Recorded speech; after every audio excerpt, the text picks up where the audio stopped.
सच्ची दोस्ती और अधूरा ख्वाब। दो गहरे दोस्त अली और उस्मान एक ही गांव में रहते थे।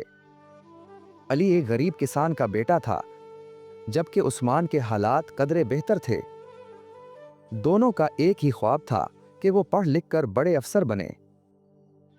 कॉलेज के आखिरी साल में अली के वालिद का इंतकाल हो गया और घर के माली हालात इतने खराब हो गए कि अली ने पढ़ाई छोड़ने और मजदूरी करने का फैसला कर लिया।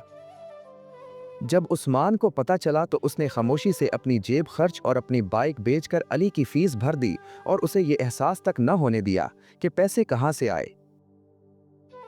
बरसों बाद एक दिन अली एक बड़े सरकारी ओहदे पर फाइज हो गया, जबकि उस्मान अपने घर के हालात की वजह से एक छोटी सी नौकरी तक महदूद रह गया।